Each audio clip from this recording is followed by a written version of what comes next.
All right, and we're back. Hey, it's Brad Minus with Life Changing Challengers, and I am so excited because all the way from New Zealand, we are meeting with today Jarrod Bruce Lee, who is the CEO of the Daring Academy. He's a fitness and nutritional expert, and he's got an absolutely amazing story. So, hello, Jarrod. Brad, thank you for having me here. I'm excited to dig on in and see what we uncover and find today. Yes, me too. I always start out with the same question every single time. So, can you tell us a little bit about your childhood, the complement of your family, where you grew up, and what kind of environment that you grew up in? Yeah, so my parents were raised in Taiwan, and I was born in Taiwan, Taipei. At the age of 4, we immigrated to New Zealand, Auckland, New Zealand. There's a bit of backstory there with my parents. There's some dramas. I won't get into too much of that because that's their story, which caused us to get to go to New Zealand. Part of it was also obviously for education as well, a different environment. My brother, he's a burn survivor, so that was part of the situation which got us to move. And then at age of 4, we being in a new country, I wasn't consciously so much aware of it, but looking back, I am very much aware now. Being in a new place, not speaking the language, feeling that kind of out of sorts, that was quite stressful. I mean, being young, right, 4, you can adapt a lot quicker. You can learn the language and all that. And yeah, so at age of 4, grew up in Auckland, New Zealand. I remember at first, I would say first maybe 3, 4 years, 5 potentially even, of my childhood. Probably, I haven't thought about this for a long time now, Brad, actually, but making friends was probably it was challenging for me. So it wasn't an easy thing. I almost felt at Isolated. school, yeah, isolated and Yeah. being at school. And there was this like a disconnect where, well, almost like a two personalities going on, because there's like me at home and then there's me at school. Yeah. And there was So, do you this, attribute to the fact that maybe it's because did you spoke Chinese at home or yeah, Taiwanese at home, and then they were speaking?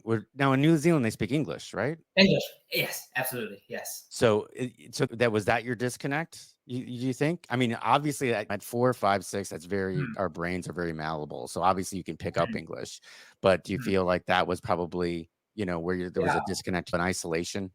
There's a language barrier, right? And then there's also like a culture thing. So where my Hmm. parents, they had to adapt. And my parents, they didn't really speak that much English. They learned, but feeling, yeah, there's like a culture. I still remember now a culture clash. Almost even at school, right? I'm expected to be someone completely different to someone I'm at home.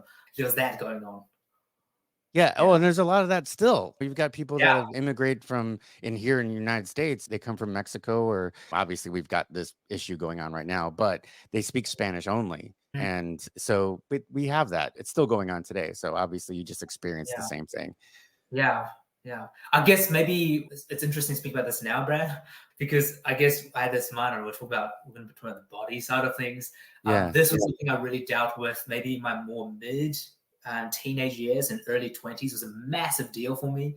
But remembering now is quite interesting because I think I've gone past a lot of it.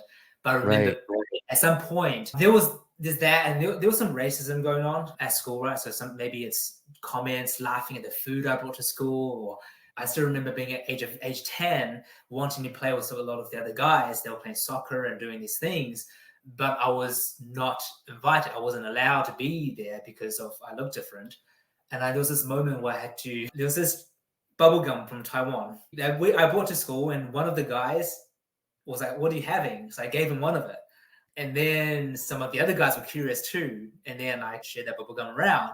And that was the initiation of like, hey, this guy's okay. Like, he can join us. Oh, great. But I remember like just different moments. If you carry on even to the age of was 13 at high school, when I was in the rugby fields playing rugby with my classmates and some other guys. And one of the other guys I won't share his name. I remember his name, but he was looking at me. He was like, "What's this fucking Asian doing here? What's he fucking doing here?" And all like these moments add up, Brad, where it's really stung to my heart, where I carried this message for such a long time that being me was wrong, that my skin color was wrong. Like, I'm not okay. This like I'm not okay. And I guess that really fed in later on to some of my journey with body changes. Okay. Mm.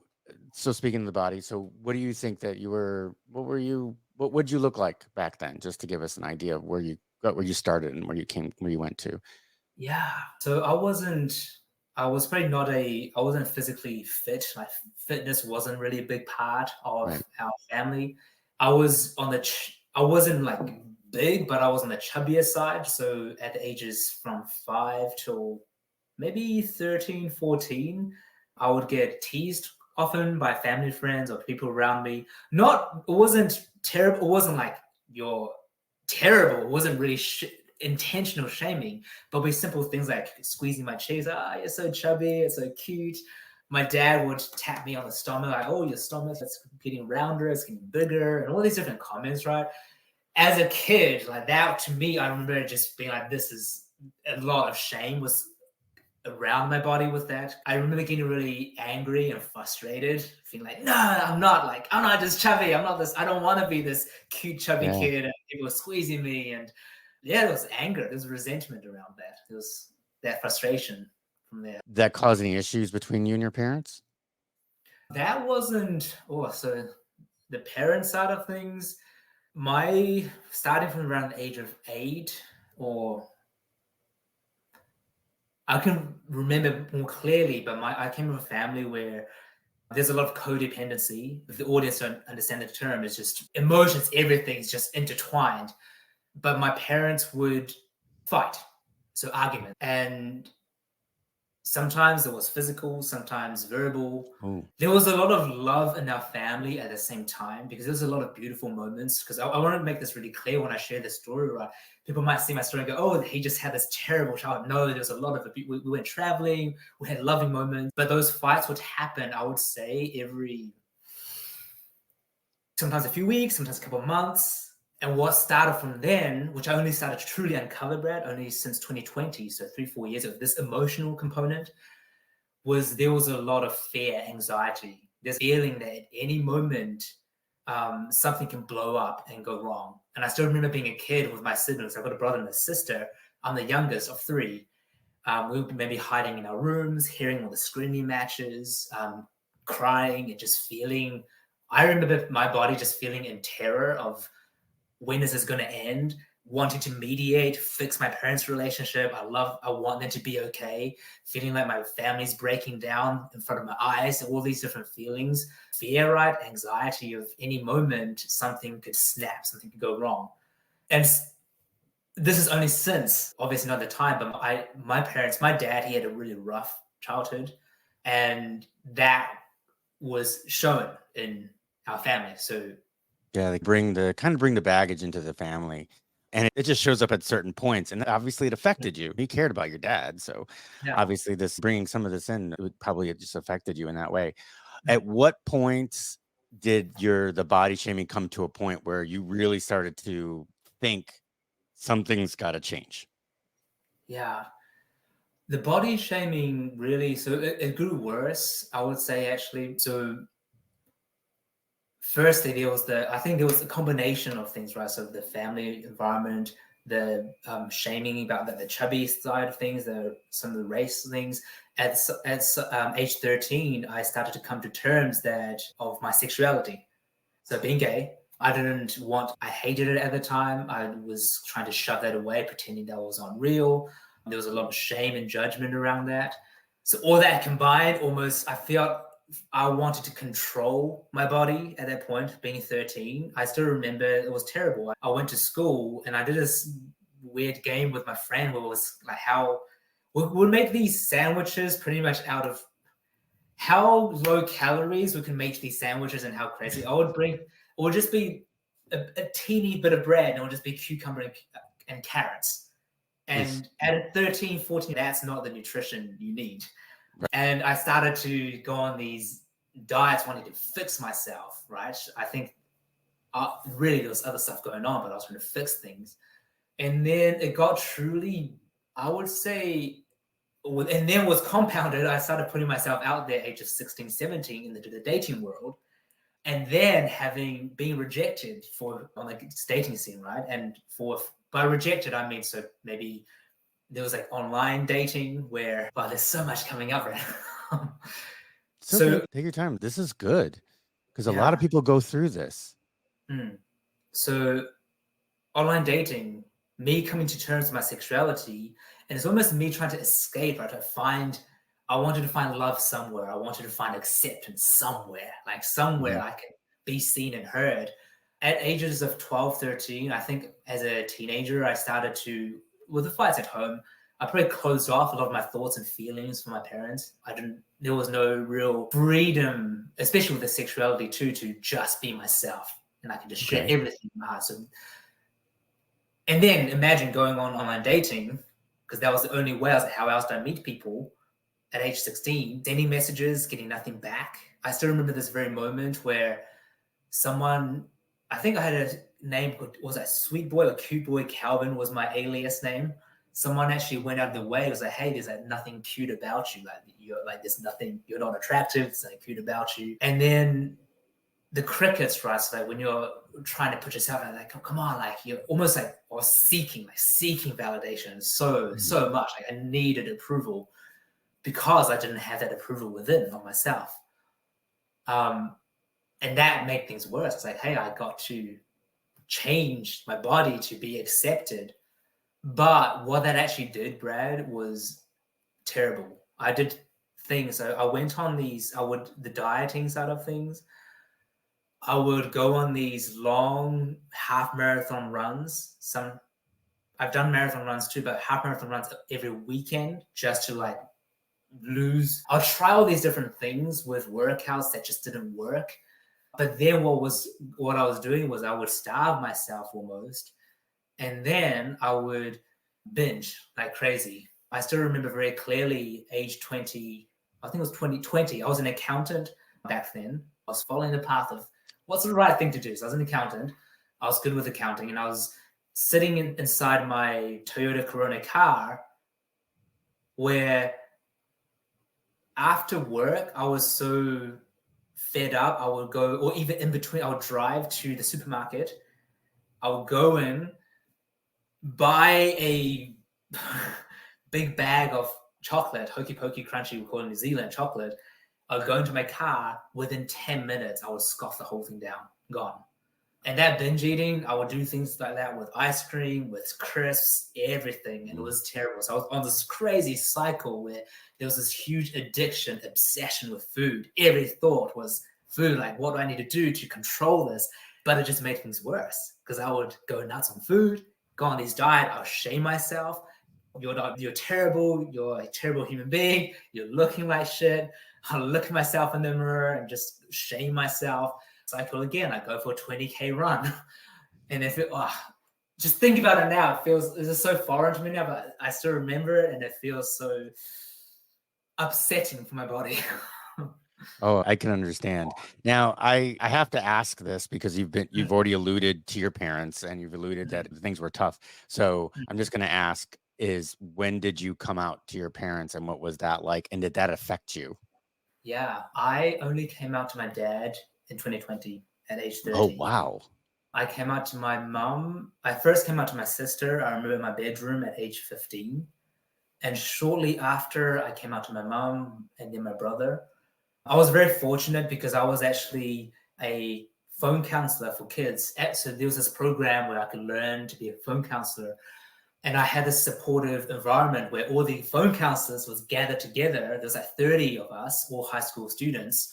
And then we would talk about our stuff. So our emotions, what was going on. So I came out in that space, which made me feel there's the most confidence in doing that. So I was very lucky, fortunate, Brad. My mom probably, it was a bit of a shock and adjustment. She didn't think she knew anyone that was gay in her life. I was like, no, mom, you just really don't know they are gay. But she gave me a hug. Like, she loved me. Like, she loves me. I'm so grateful for her. My sister, brother, I'm very blessed in that. They were very accepting. So that in itself was fantastic. On the front of my dad, there was a lot of fears that if I came out, I don't know what could happen. So I kept that for Yeah. so many years. Yeah, I can imagine that the fear there. Yeah, I had a little bit of fear of my father as well. It wasn't for that, Unfortunately, it was for me. It was a brain thing. I felt like I wasn't smart enough for him to make Yeah, him proud of me. So it's totally on a much lower level than that. But I can understand that fear. I totally yeah, understand that fear. So you got the acceptance of your sister, your brother, your mom. You still had mm, this fear going on with your dad, which is totally understandable, and mm, it's not abnormal. And you're still fighting this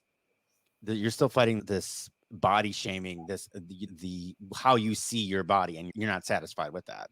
yeah, And then you said that you went on the binge purge, not purge as in, what we think of it, but as diet and exercise, to the point where you burn all the calories and then put them mm, right back in. You burn the calories and put them right back in. I have clients that do that all the time. yeah, Understandable. Where's mm, the point? Where's the shift? And yeah, how did it shift? Where yeah, you finally said, all right, enough's enough. I'm gonna crack down. I'm gonna learn, and I'm gonna do this for me. Where did that yeah, happen, and how did it happen? yeah. Thank you for that. So I remember the moment very clearly. But just before that moment, I was going to the gym. I started going to the gym. There was this all months running and gymming, and I remember seeing there was this personal trainer, Jo, beautiful woman. I remember she just had this beautiful smile, really just a lot of good energy. And I just remember Yeah. having this casual conversation. I just asked her, so hey, Jo, what is it like being a personal trainer?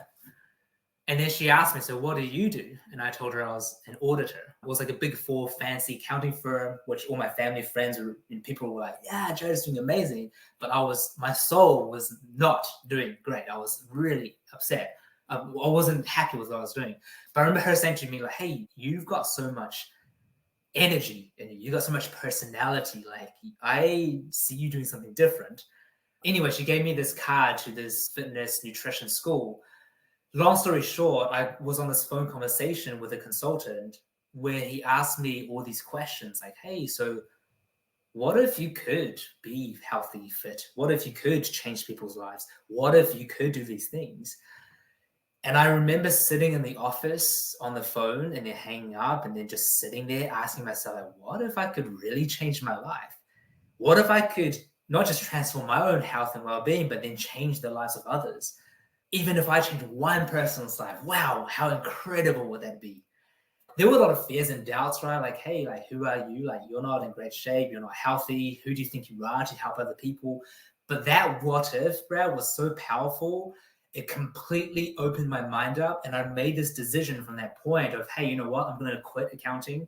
I'm going to leave this thing. I'm going to just pursue helping other people. I'm going to go all in.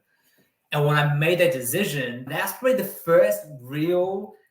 that's probably the solidifying moment in my life, bro, where I just said, for the first time, I'm doing something just 100% on my own accord, trusting my instincts at the regards of anything else outside of me. Because I remember people was like, Jarrod, what are you doing? My manager at the time was like, are you sure you want to do this thing? You've studied so much, you get your qualifications, degrees. I had a lot of doubt thrown at me out of good intentions, right? They're afraid, like, hey, personal trainers or nutritionists, they don't make a lot of money. You can't, what are you going to do if it fails? But I remember the moment just telling myself, you know what? If I can change my life, I'm going to do everything I can to try, and I'm going to fall flat on my face. I'm going to keep on trying. If everything fails, that's okay, because I've at least said to me that I've gone in and did it. I don't want to be at the end of life looking back and say I just stuck with something because I had to and never tried. And that was for the defining factor. What changed everything of my life. And so you just quit. You talked to this guy on the phone. You said, "Hey, we're gonna start this school," and you went to your job and said, "Okay, this is what I'm gonna do, and I'm done." Yeah, yes and no. It's because there's like a notice period what I had to give. Right, right, right. So I started studying, and then I had 6 months of. I gave a 6 month, the 6 month beforehand. I said, "Hey, I'm leaving." Well, you have 6 months. Wow. Here it's Yeah, 2 weeks, yeah, and you're lucky if they tell you that you can have the 2 weeks. So yeah. that's interesting, But I had to. I started getting things right? into motion whilst that was happening. But I was very fortunate, right? Because the philosophy where I was learning at. We learned a lot of the science, the physiology, all Hmm. of the above, but there's a big component on the mental side of things, the mindset. And one of the things with nutrition was enjoy your food. Like, there's no bad foods. Even for tea, some people didn't like this, but I thought that was great for me mentally. They would have chocolate, like chocolates. It wasn't just salads for Right. tea. They'll serve Right. chocolate. They'll serve, and I remember this freedom of being told you can get in shape, be healthy, and still enjoy your foods. You don't have to just diet. So that was the Right. first time in my life going, oh wow, is that really possible? And that changed things because giving me that permission to enjoy things almost took away a lot of that attachment and that weird thing with food where I naturally, there was a bit of a period where I was like, okay, I'm just going to have a lot of chocolate. I'm going to do all those things. But at some point I was like, actually, you know what? I actually want to eat healthier because I want to start nourishing myself. Yes.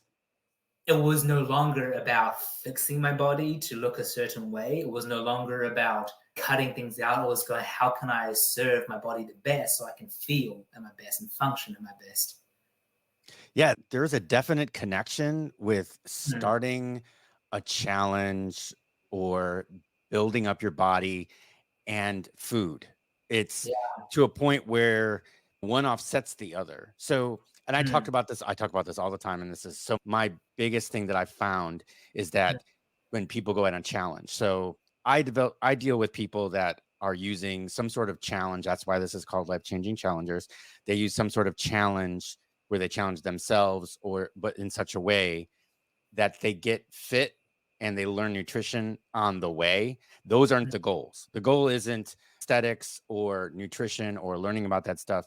It's about the goal. So, for instance, one of my clients was 240 pounds. She was 5'1". And instead of going, okay, well, I'm going to go to the gym, I'm going to learn about nutrition, I'm going to do this diet. She goes, I'm going to do an Ironman. I'm going to do a full Mm. Ironman.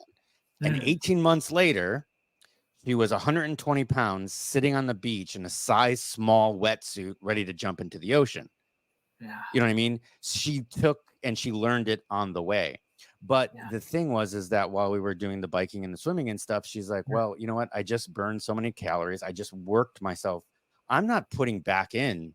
I'm not going to put back in into my body stuff that is not good for it.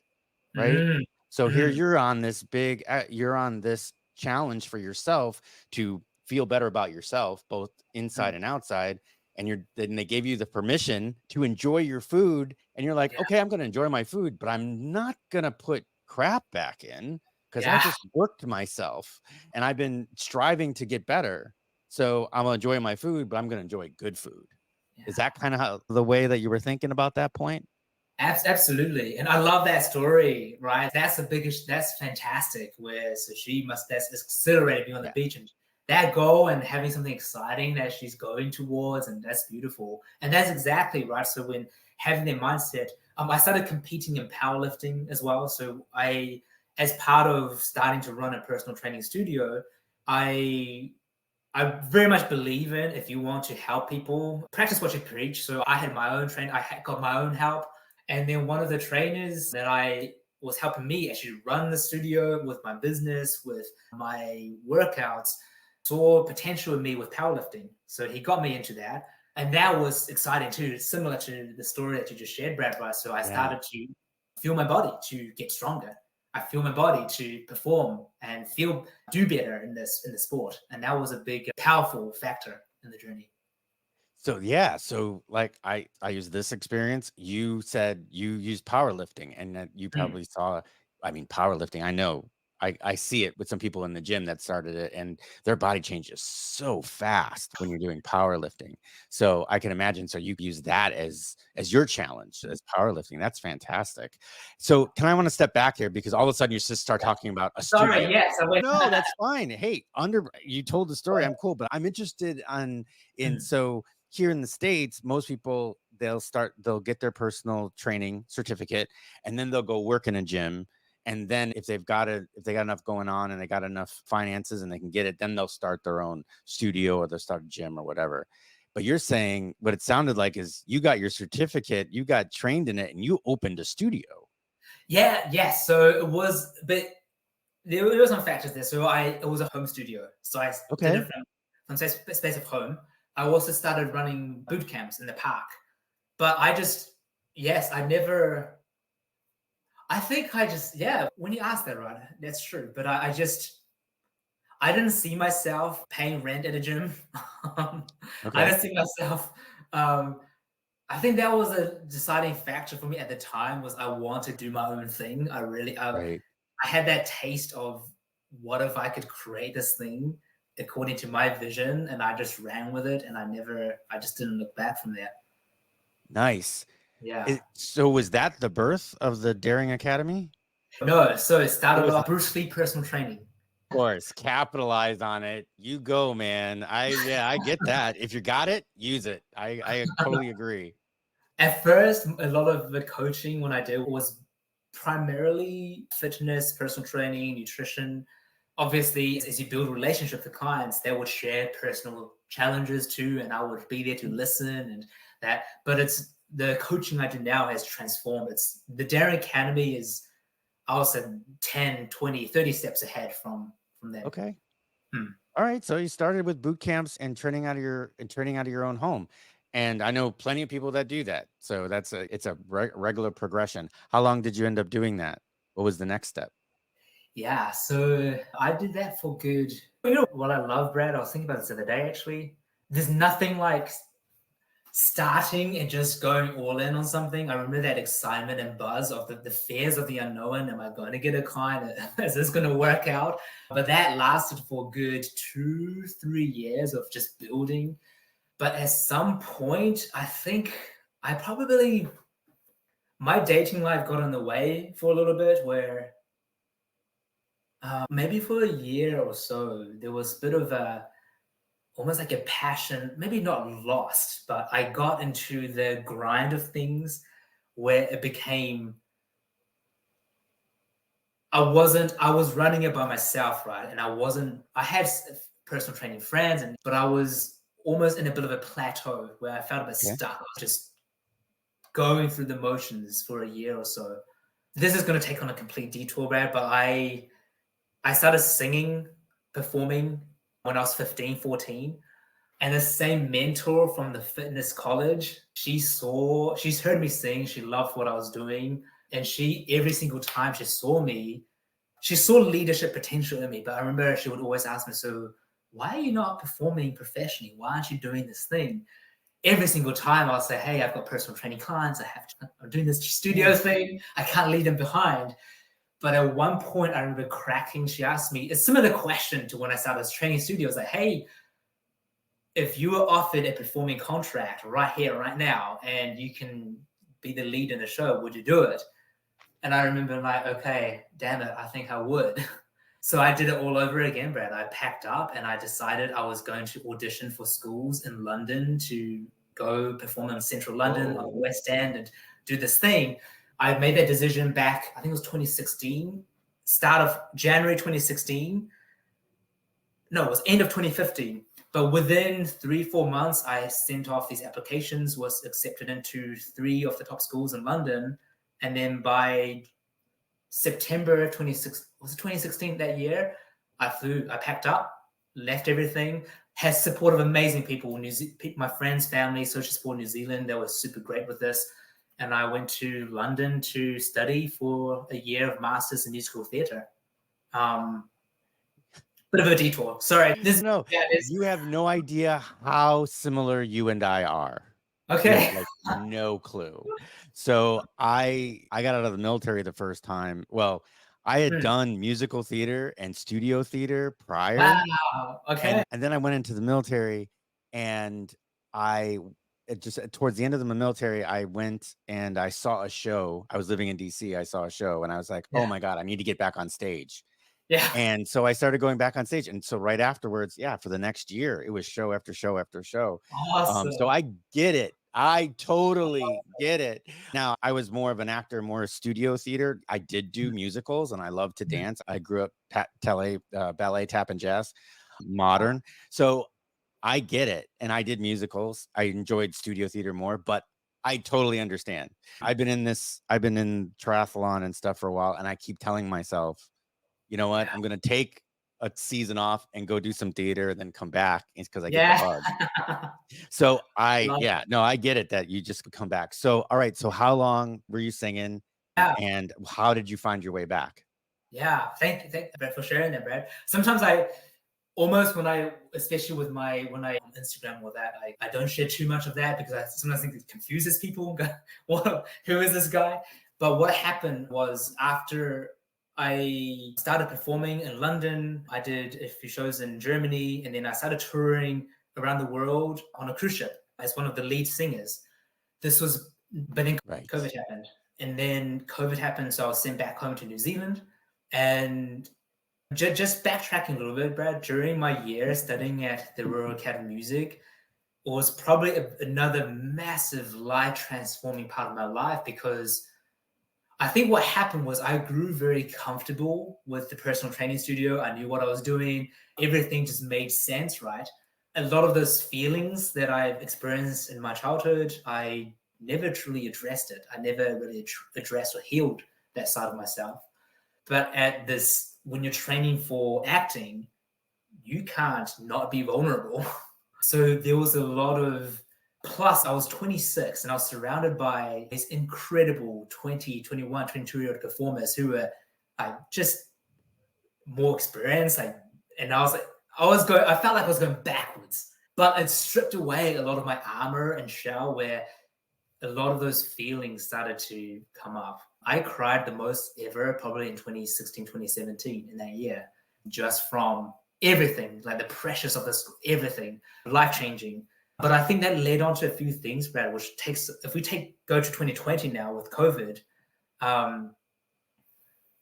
with all of that, 2020, I started, 2016, I started meditation. So I started to learn how to meditate because of my dating struggles.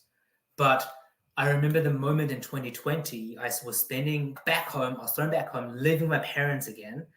At the age of turning 29, turning 30, I was leaving my parents. I was meditating a lot. There was suddenly 8 months of nothing, being unemployed, spending a lot of time with myself. And then I remember my parents got into another fight, and I was brought back a lot of things. But there was this moment in this conversation with my father. So my mum got into a car crash and she was fine, but some whiplash, but she was okay. But my dad, this was after a fight, right? So my dad, I think he's probably going through guilt, maybe like he caused it, and there's a lot of stuff. And I remember seeing my dad in tears in front of me. And my usual old self would have tried to fix their relationship again, do the same thing that never worked. But because I was being the meditation, spending time in nature, I was so present with myself. I remember this very clear moment in the garage. I was looking my dad's eyes and he was crying. And for the first time, I didn't see him as my father, but as a human being with all his flaws and ups and downs and just everything as a whole, holistic, just without the attachment of my childhood and every baggage I've accumulated. And there was this eureka, this crazy moment of, it's really hard to describe it, but I felt almost all those nearly 30 years of stuff went boom, just left. It's like a spiritual thing where my whole body, I still remember this moment so well. I felt this tingling light sensation top of my head, and I was so more alive than I've ever felt. And I felt this, even with my dad crying in front of me, I felt this joy, not so much for his pain, like I was thinking love just for life, this joy, like my intuitive self came through for the very first time. And that was, people thought, there was a whole week of just bliss from that moment, Brad, of just this like, wow, this is what life is. I remember I started going on Facebook Lives for the first time. Friends, family, they thought I was losing my mind. They thought I was going nuts. Like, they was like, Jarrod, like, what's happened to this guy? Like, what is going on? People were worried for me. Like, is he okay? But that is another key moment, Brad, that life-changing. My life has gone like upwards from that moment.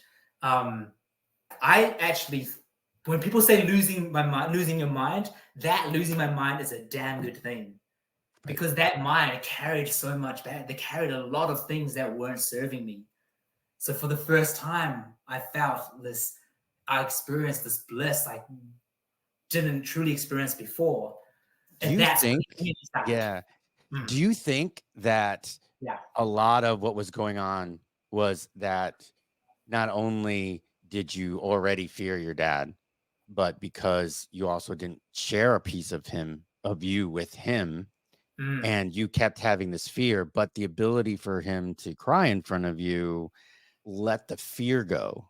And with letting the fear of your dad go, now you see him as an equal. He's yeah. not somebody that's so far above you. He's an equal. He's a Yeah. man just like you. And Yeah. that kind of said, hey, you know what? He's a guy just like me. He has feelings just like me. He's vulnerable now, just like me. I Yeah. don't need to be fear of him. And that just let the floodgates go. Yeah. Yes. Did you hug your dad at that point? Yeah. We had, I think at that moment,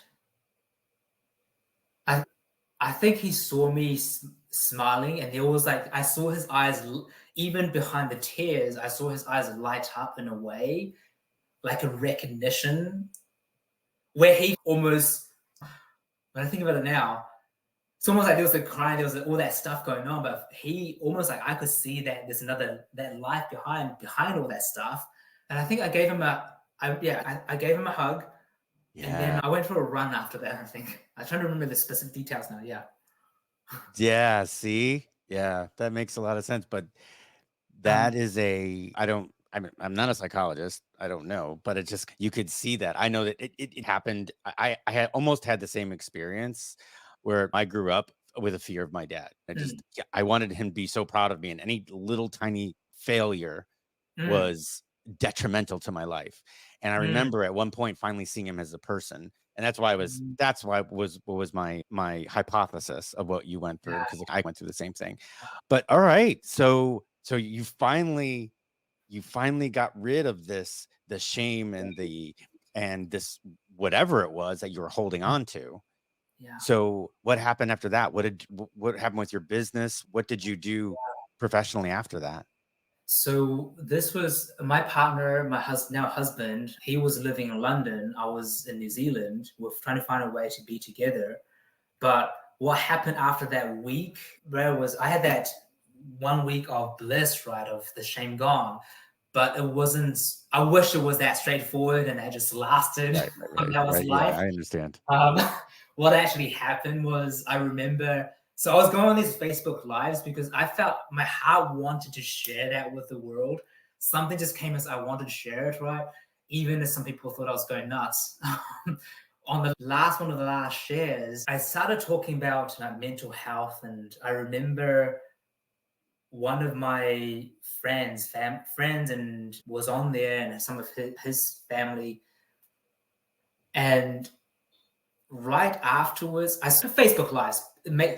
Logically, people come on, and probably most people jump off. People are busy, do things. But in that moment, because I was talking about mental health, I started panicking afterwards because some of my friends at that time they had mental health struggles. I was freaking out that I said the wrong thing. The story in my head of Jarrod, you said something and you really hurt these people, and that's why they came on and left, which is completely rubbish. But in that moment, my mind made it real, and I had my first ever panic attack. I think what was going on when I really look at it was this bliss moment, but then all of that stuff, it doesn't just disappear, and that Right. shame doesn't just go away and just gone. That all flooded back.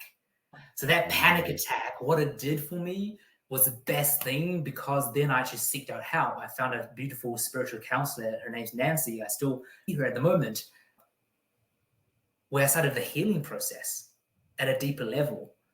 And that unlocked things where I started to heal at such a level where acceptance, and look, everything I shared with you just now, Brad, I would not have dared share beforehand. I would have guarded that close to my chest, feeling so much shame about it. Like all of this is not okay because I was not in tune, accepting of my feelings. But from doing the work, sharing this is some of the stuff is not comfortable, right? But it's Yeah. okay. There's like a self-acceptance. And from that moment, I had this, I would say downloads, there's like a strong intuitive knowing, like, Jarrod, you need to get back onto this and you need to do this work, help other people with this. Because what you're going through right now isn't just for you.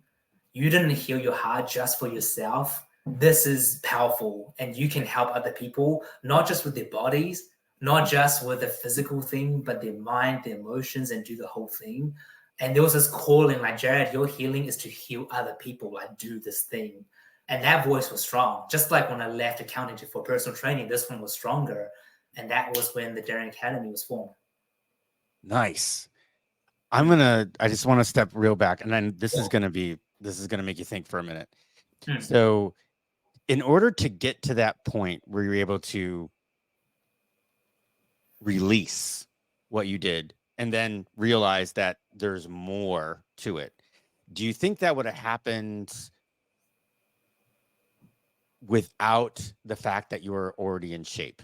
So basically what I'm saying is, did that physical fitness that you had and then having the confidence to go to Mm. London and do that and then come back allow you to give the tools to release it and then realize that that you had to go deeper? Would you Yeah. think that would have happened if you didn't go through the fitness journey first? Yeah. That's such a question, Rel. I love that. Everyone's on their own path, right? Journeys can look so different for everyone. But for me, I think everything was laid out the way it was meant to, because pursuing physical fitness, getting into powerlifting, pursuing musical theater, all of that gave me so much confidence and courage to follow my heart, to follow what felt good and true. And it's every single time, right, when you do something that's scary, it builds confidence. There's like it's almost like today life can throw me so many different challenges, and there's like a knowing, like, hey, I can handle this because I've already overcome so much. So every piece of that gave me the courage to explore the emotions, to say, hey, Jarrod, maybe it's time to go where truly really is gonna uncover things. Whereas before, no, probably I would say probably not. I'll probably be too afraid to truly go there. That's amazing. And it's an interesting thing because Mm. if you listen to like Andrew Frisella, do you know Andrew Frisella? I He wish does I, this I thing called also, 75. Have you ever heard of 75 hard? yes. Okay, so he's the guy that developed that. His name is Andrew Frisella, and he's like a straight shooter. Mm. He's like Joe Rogan Mm. unpolished, Yeah. with I love. nobody, straight shooter like David Goggins, just like really Mm. just hands it to you. You know what I mean? You Mhm. no filter. So I don't know where I was going with that now. Okay. But anyway, but that's what basically is like these guys say, okay, start with fitness Mm. and you'll move into this mental aspect. Mm. It's like you get yourself into that point where you have the confidence now to move into the mental aspect. And then the Yeah. mental aspect actually gives you even more energy and internal desire and motivation to keep going. And it's you Yes. seem to have followed that path, which is over the last this is my sixth, seventh episode, ninth episode, I think. And I've seen that. And that's the reason why I had to ask you, because I'm actually seeing Yeah. these patterns. And it's different it's a different route for everybody, but it seems to, hey, start with the body, which leads you into the mind, which makes your body stronger, which makes your mind stronger. And then they come up with this spiritual path, which is what you seem to have. So now tell me about the Daring Academy and tell me some about, give me some great anecdotes about some people that you helped and what's the process that people go through with you? Yeah. So we start off, we have a flagship 10-week program, but I'm learning every day, Brad. So every Yeah. single person I help, it's an honor and I learn new things. And I'm training too. So that breath work and ice therapy, there's a lot of new things. Hypnosis, I've been training along this journey. But essentially, what I do with each single person is there's a system in place of workouts. I program that, the nutrition, these are the things to do, and there's accountability. And then we also have group sessions where we group together, we come on and we talk about their challenges, different things they go through. But I would say at its essence is me using everything I've gone through, every challenge I've overcome, and that vision, and taking all that belief, because I've seen this so many times now. I've done it for myself, and I've seen so many clients go through this. I see what they could do. And a lot of times when they come to me, they go, Jarrod, but you don't know my story. I can't lose 10 pounds. I can't lose 20 pounds. I've been trying. I can't get in shape. I can't do this. There's a lot of mental barriers, right? I'm too busy with work, a lot of stuff going on. I'm too addicted to alcohol. I've never been fit my whole life. So I'm going to share one story on this. Is this guy, he found me. So I was on Qwerty, a magazine. He found me from the magazine article. I remember our very first conversation. I had so much belief in him. He was sharing his struggles. His father passed away, which kind of triggered him to look after himself better. And then he wanted to look after his health. He also wanted to look and feel better. And I was like, yeah, we can do this. We can do this. And the back of his mind, he didn't tell this to me on the day, but only months later, that he was going, Jarrod is dreaming. He's very optimistic. He doesn't know my situation. He doesn't know who I am. He doesn't know I can't do this. I can get maybe a bit fitter, but I don't think he truly understands. But just every step out, we just dug in. So every time those fears and doubts would come up, I would just, reflect back to him. Like, this is the vision. We can get you here. One step at a time, the workouts, the nutrition. I do a lot of deep mindset work with the people I help. Is I get them to envision, let's say with an Ironman or with powerlifting, or athletes do this, right? So we envision success. What does that success look like? What does that feel like if you're inside their body? What are you going to do when you're 20 pounds lighter, when you're really healthy, fit, strong? What are you going to be doing? And I just get them to just continuously see that every single day at the face of fears and doubts. He went from someone who's never been truly fit in his life, and he always struggled, to a year later being the golden fitness boy in his family, friends. He's in his mid to late 30s now too, by the way. So we're not talking his 20s or 30s, like mid 40s, getting the best shape of his life. He's brought on a lot of incredible other guys who's all changed their lives too because of him. And now fitness is the most normal, natural thing for him, eating healthy. All of that is so ingrained in him now. And that's so exciting. Yes. Yeah. Yeah. And then that's right. That's the biggest thing, right? Fitness and nutrition should be like brushing your teeth. Yes. It basically should be. Now, obviously, my clients are different. They've got a race that they're doing. They have a challenge that they're doing. They're climbing mountains. They're doing ultra marathons and all that stuff. They've got something to look forward to. But them getting up, doing the workout, finding the workout, doing their nutrition, it's like, it's just like brushing their teeth. Yeah. You know what I mean? But what they get out of it when they're on these really long runs or on these really long bike rides, they're doing 5,000 meters in the pool. It's what's going on in here. Yes. That is what becomes healthy. So yeah, it's an incredible, totally an incredible feeling. And when you see other people, just like you said, just like how you just like glowed, you know what I mean? When you talked about this person, you just glowed, and people say that all the time. It's like if I've done the race or I'm just there at the race and I see my clients coming across a finish line and they're smiling, and I'm just like, it's like the best thing in the world. So I get it. It's addictive. Yeah. It's definitely addicting. But the fact that you're accomplishing something, that you're out there. So you're in New Zealand now. You said that you've been traveling and Ron, what have you been up to lately? What's been going on?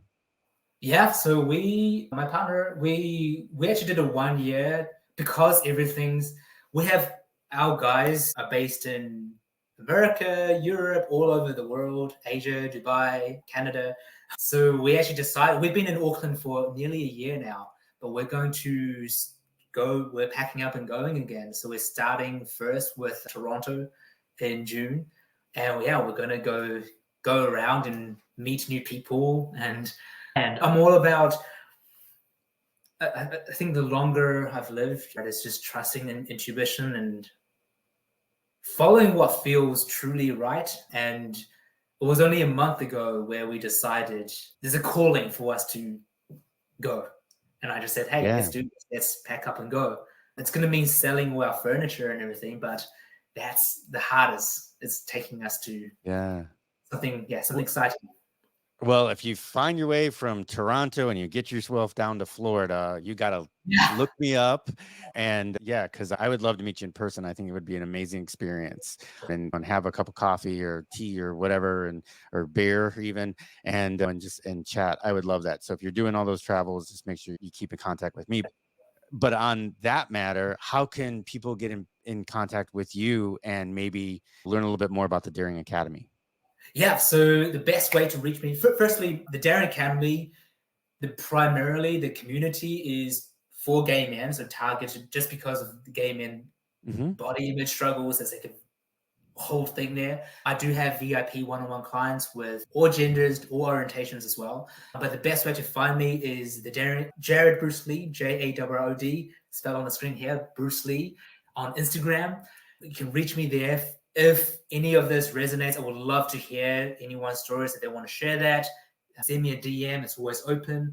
There's also www.thedaringacademy.com where you can find me over there. But Instagram's the best way to actually have a one-on-one real conversation. And I think that's always the best way to move forward. Excellent. Well, I will make sure that I put that in the show notes. So, hey, look for those links and follow Jarrod Bruce Lee on Instagram. I've seen some of his things on there and it's pretty amazing. I don't know who's your photographer, but he's really awesome. So, take a look at some of his stories. And if you want to get in touch with him, go ahead and DM right there on Instagram. Check out thedaringacademy.com. And Jarrod, man, it has been a journey with you. It has been Yeah. so great. I so appreciate you coming on, and you're in New Zealand and I'm over here. So again, I guess we're talking to the future because for you, it's actually 4/4, right? It's April Yes, 4th. it Yeah, it's is. still it's still April 3rd over Yeah. here. So we're still talking to the future.